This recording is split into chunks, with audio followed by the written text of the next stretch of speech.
பாக்யா வந்து நேரா ராதிகாவோட வீட்டுக்கு போறாங்க. பாக்யாவை பார்த்தோன்னா ராதிகா வந்துட்டு வாங்க பாக்யா என்ன இவ்வளோ தூரம் அப்படின்னு சொல்லி கேட்குறாங்க. எங்க அந்த கோபிநாத் அப்படின்னு சொல்லி கேட்குறாங்க. என்னாச்சு ஏன் இப்படி கத்துறீங்க அப்படின்னு சொல்லி கேட்கவும் எங்க அவர் அப்படின்னு சொல்லிட்டு ஹால்குள்ள வராங்க. பாக்யாவை பார்த்தோன்னா ஹே நீ எங்க இங்கே வந்திருக்க உனக்கு என்ன இங்கே வேலை அப்படின்னு சொல்லிட்டு கத்துறாரு கோபி. என்னங்க என்னை பார்த்தா அவ்வளோ பயமா இருக்கா அப்படின்னு சொல்லிட்டு கேட்குறாங்க பாக்யா. ஹே ஹே என்ன இப்படி பேசிக்கிட்டு இருக்க எதுக்கு உளறிட்டு இருக்க அப்படின்னு சொல்லி கேட்குறாரு.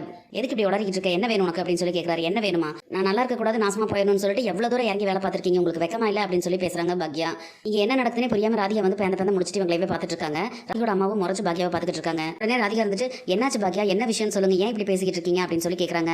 உங்களுக்கு இருக்கிற பிஸி ஸ்கெடியூல்ல வந்து என்ன நடக்குது எது நடக்குது அப்படின்னு சொல்லிட்டு உங்களுக்கு நிறைய விஷயம் தெரியறது இல்லை. கொஞ்ச நாளைக்கு முன்னாடி என்னோட ரெஸ்டாரண்ட்ல வந்து கெட்டு போன கறியை சமைச்சு எல்லாத்துக்கும் போட்டோன்னு சொல்லிட்டு என்னோட ஹோட்டலில் சீல் வச்சாங்க ஞாபகம் இருக்கா அதெல்லாம் நீங்க பார்த்துருக்கீங்களா அப்படின்னு சொல்லி கேட்குறாங்க. ஆமா நான் பார்த்தேன் நான் கேள்விப்பட்டேன் பாக்யா அப்படின்னு சொல்லி சொல்றாங்க. அதுக்கு இப்போ என்னாச்சு அதுக்கு எதுக்கு இவர்கிட்ட சத்தம் போடுறீங்க அப்படின்னு சொல்லிட்டு ராதிகா கேட்குறாங்க. என்னாச்சா எல்லாத்துக்கும் காரணம் இவர் தான் என்னோட ரெஸ்டாரண்ட்ல வந்து பிரியாணியில் கெட்டு போன கறியை கலக்கினதே இவர் தான் அப்படின்னு சொல்லிட்டு சொல்றேன். அதை கேட்டோன்னா கோபிக்கு அப்படியே அதிர்ச்சி ஆயிருது. இவளுக்கு எப்படி தெரிஞ்சது அப்படிங்கிற மாதிரி அதிர்ச்சியாகி அப்படியே பார்க்குறாரு. பாக்யா சொன்னதை கேட்டோன்னா ராதிகாவும் அவங்க அம்மாவும் வந்து அப்படியே ஷாக் ஆகி அப்படியே பார்க்குறாங்க. பார்த்துட்டு ராதிகா வந்து கோபி அப்படியே திரும்பி மறைக்கிறாங்க. உடனே கோபி சுதாரிச்சுக்கிட்டு ஹே ஹே என்ன உளறிக்கிட்டு இருக்க எதுக்கு இப்படி பண்ணாத்திக்கிட்டு இருக்க நான் எதுக்கு உன்னோட ஹோட்டலில் பண்ண போறேன் அந்த மாதிரி எல்லாம் அப்படிங்கிற மாதிரி எல்லாம் பேசுறாரு. எதுக்கு ஒன்றுமே தெரியாத மாதிரி நடிச்சுக்கிட்டு இருக்கீங்க நீங்க என்னெல்லாம் பண்ணியிருக்கீங்கன்னு சொல்லிட்டு எனக்கு நல்லாவே தெரியும். அது மட்டுமா பிரியாணியில் கெட்டு போன கறியை கலந்ததோட மட்டும் விட்டுருல இப்பவும் வந்து என்னோட சரஸ்வதி பூஜா இது பூஜா ஆர்டர்லையும் இந்த வேலையை பார்க்கணும்னு சொல்லி நீங்க முடிவு பண்ணியிருக்கீங்க அப்படிங்கிற விஷயமும் எனக்கு நல்லாவே தெரியும் அப்படின்னு சொல்லி சொல்றாங்க. நீ பாட்டுக்கு வாய்க்கு வந்ததெல்லாம் பேசிக்கிட்டு இருக்காது தேவையில்லாம இங்கே வந்து அப்படின்னு சொல்லிட்டு கோபி கத்துறாரு. உடனே ராதிகா இருந்துட்டு என்ன பாக்யா நீங்க இந்த மாதிரி எல்லாம் சொல்லிக்கிட்டு இருக்கீங்க அப்படின்னு சொல்லவும் உடனே ராதிகோட அம்மா வந்துட்டு ஓ அதெல்லாம் நாங்கள் நல்லா நியூஸ்ல பார்த்தோமே உனக்கெல்லாம் கொஞ்சம் கூட வெக்கமா இல்லையா கெட்டு போன கறியை வந்து எல்லாத்துக்கும் ஊரடகம் முழுக்க கொடுத்து அவங்க வயிற்றுல சில கொட்டிக்கிட்டு அடி அப்படின்னு சொல்லிட்டு பேசுறாங்க. நான் வந்து நல்ல பிரியாணி தான் செஞ்சேன் உங்க மருமகன் தான் வந்து அதுக்குள்ள கெட்டு போன கறியை வந்து கலந்து விட்டது தப்பு செஞ்சது இவரு என்ன எதுக்கு நீங்க பேசுறீங்க அப்படின்னு சொல்லிட்டு பாக்யா கேட்கறாங்க. உடனே ராதிகா இருந்துட்டு என்ன பாக்யா நீங்க இவ்வளவு தூரம் இவர் தான் பண்ணாருன்னு சொல்லி சொல்றீங்க உங்ககிட்ட அதுக்கு ஏதாவது ஆதாரம் இருக்கா அப்படின்னு சொல்லி கேட்கறாங்க. இருக்கு என்கிட்ட ஆதாரம் இவர் வந்து யாரை அமைச்சு இந்த வேலையெல்லாம் பார்க்க வச்சாரோ அந்த ஆனந்து அதுக்கு ஆதாரம் அப்படின்னு சொல்லி சொல்றாங்க. அதை கேட்டோன்னா கோபிக்கு வந்து அப்படியே பயங்கர ஷாக் ஆயிருது. என்ன முழிக்கிறீங்க எனக்கு எல்லா உண்மையும் தெரிஞ்சு போச்சு அப்படின்னு சொல்லிட்டு அவ்வளவு பயமா இருக்கா அப்படின்னு சொல்லி கேட்கறாங்க பாக்யா. உடனே கோபி வந்து அப்படியே திருதுன்னு முடிச்சுட்டு இருக்காரு. உடனே ராதிகா இருந்துச்சு என்ன சொல்றீங்க அப்படின்னு சொல்லி கேட்கும்போது இவருக்கு ஒரு ஷெஃப் வேணும்னு சொல்லி தலாவிட்டு இருக்கும்போது அந்த நேரம் பார்த்து இவர்கிட்ட வேலை செஞ்சுட்டு இருந்த அந்த ஆனந்த் வந்து என்னோட ரெஸ்டாரண்ட்டுக்கு அமைச்சு வேலைக்கு சேர வச்சிருக்காரு. நானும் அவரை பத்தி டீப்பா விசாரிக்காம அவசரத்துக்கு வந்து வேலைக்கு சேர்த்து நீ வந்து வேலை செய்யற இடம் மட்டும் தான் அங்க ஆனா நான் சொல்றதை தான் நீ அங்க செய்யணும்னு சொல்லி அமைச்சிருக்காரு. இவர் சொல்லிதான் வந்து அந்த பிரியாணியில வந்து கெட்டு போன கறியை அந்த ஆனந்த் கலந்துருக்காரு அப்படின்னு மட்டும் இல்ல ஆதாரம் கேட்டீங்கல்ல கொஞ்ச நேரத்துக்கு முன்னால ஆனந்துக்கு வந்து இந்த கோபி கால் பண்ணியிருக்காரு. அந்த கால் பண்ணது தான் ஆதாரம் கால் பண்ணது மட்டும் கிடையாது அந்த கால் பண்ணதை நான் அட்டன் பண்ணி ஸ்பீக்கர்லையும் போட்டு மொத்த பேருமே நாங்க கேட்டோம். அப்ப இவர் வந்து அன்னைக்கு பிரியாணியில வந்து கெட்டு போன கறியை கலந்த மாதிரி இப்ப வந்து அந்த சரஸ்வதி பூஜை ஆயுத பூஜை பலகாரத்துல எல்லாம் வந்து ஏதாவது கலந்து விட்டு அந்த பாக்கியோட ரெஸ்டாரண்ட்டையும் அவளையும் ஒட்டு மொத்தமா அழிக்கிறதுக்கான வழியை பார்த்துட்டீங்கல்ல சீக்கிரமா அப்படின்னு சொல்லி கேட்டாரு அப்படின்னு சொல்லி பாக்கியா சொல்றாங்க. அதை கேட்டோன்னா கோபிக்கு அப்படியே கைங்காலெல்லாம் உதறது என்ன இவ எல்லாத்தையும் கண்டுபிடிச்சிட்டாலே அப்படின்னு சொல்லிட்டு ராதிகாக்கு வந்து பயங்கர ஷாக் ஆகுது. அவங்க அப்படியே முறைச்சிக்கிட்டு கோபியை திரும்பி பாக்குறாங்க. என்ன பழி வாங்கணும் அப்படின்னா என்கிட்ட தானே மோதணும் அதுக்காக இதுக்கு அடுத்தவங்க உயிரை எல்லாம் பணைய வைக்கணும் இந்த அளவுக்கு கீழ்த்தரமா இவர் இறங்கி வரன்னு சொல்லி நான் நினைக்கவே இல்லை அப்படின்னு சொல்லிட்டு பாக்கியா சொல்றாங்க. என்ன பாக்குறீங்க நான் சொன்னதெல்லாம் நிஜம்தானே ஃபோன் பண்ணி நீங்க அவர்கிட்ட என்ன சொன்னீங்க எல்லா விஷயமும் நம்ம பிளான் பண்ண மாதிரி பக்காவா முடிஞ்சிருச்சா இந்த ஆர்டரோட அவ ஹோட்டலை இழுத்து மூடிட்டு அவ அப்படியே போயிருவாளா அவளோட ஆட்டமும் திமுறை எல்லாம் அடங்கிருள்ள இதோட அப்படின்னு சொல்லிட்டு கேட்டீங்கல்ல அப்படின்னு சொல்லி சொல்றாங்க. உடனே கோபிக்கு வந்து அப்படியே பதட்டமாயிருது. ஹே என்ன உளறிக்கிட்டு இருக்க ரொம்ப கட் பண்ண நல்ல கதை ரொம்ப நல்லா இருக்குது பட கம்பெனிக்கு ஏதாவது கூட நல்ல படம் எடுத்து நல்லா ஓட்டுவாங்க அப்படிங்கிற மாதிரி கலாய்க்கிறாரு. வாயை மூடுங்க நான் சொன்னது அத்தனையும் நிஜம் அது உங்களுக்கும் நல்லாவே தெரியும் எதுக்கு இந்த மாதிரி ஏமாத்திக்கிட்டு தெரியுறீங்க எல்லாத்தையும் அப்படின்னு சொல்லி கேட்கறாங்க. உடனே ராதிகாவோட அம்மா இருந்துட்டு என்ன நீ ரொம்ப ஓவரா பேசிக்கிட்டு இருக்க ஒரு ஆம்பளைன் கூட பார்க்காம இவ்வளவு கேவலமா பேசிக்கிட்டு இருக்கேன் அப்படின்னு சொல்லி கேட்கறாங்க. உடனே பாக்கியாக்கு வந்து கோவம் வந்தது. ஏய் நிறுத்து என்ன நடந்தது எது நடந்ததுன்னு தெரியாம பேசிட்டு இருக்க வேலை வச்சுக்காதீங்க யார் ஆம்பளை இவர ஆம்பளை நேருக்கு நேரம் நின்று என்னை எதிர்த்து ஜெயிக்கிறதுக்கு வக்கில்ல முதுகுல குத்துற மாதிரி பின்னால இருந்து வேலை பார்த்துட்டு இருக்காரு இவர ஆம்பளை அப்படின்னு சொல்லி பேசுறாங்க. உடனே ராதிகாக்கு வந்து ஒரு மாதிரி ஆயிருது பேசாம அப்படியே தலை குனிச்சு நிக்கிறாங்க.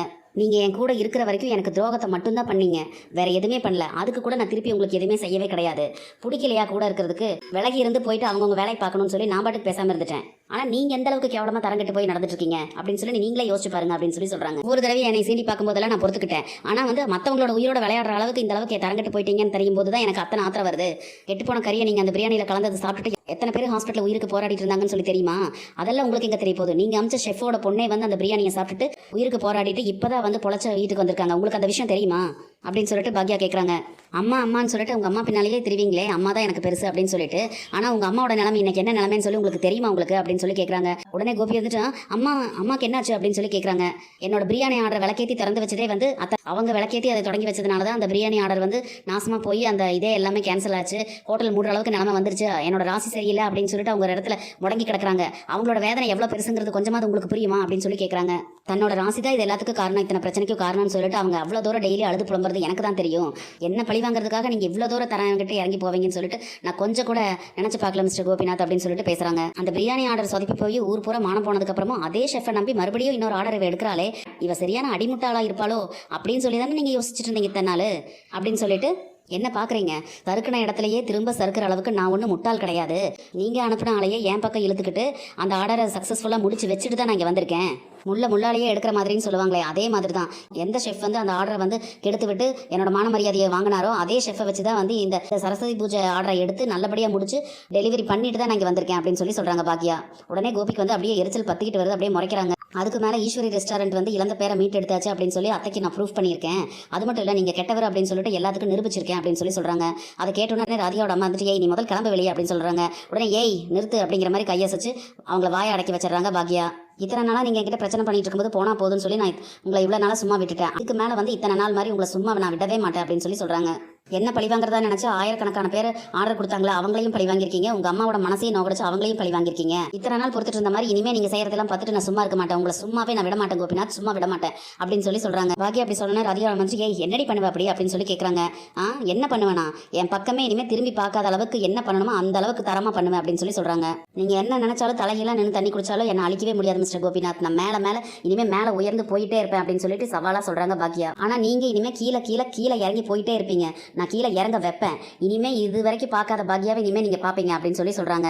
சொல்லிட்டு ராதியோட வீட்டிலேருந்து வெளியே கிளம்புறாங்க. கதவை கிட்ட போனோன்னு திரும்பி பார்த்துட்டு உங்களை சும்மா விடவே மாட்டேன் அப்படின்னு சொல்லிட்டு போகிறாங்க.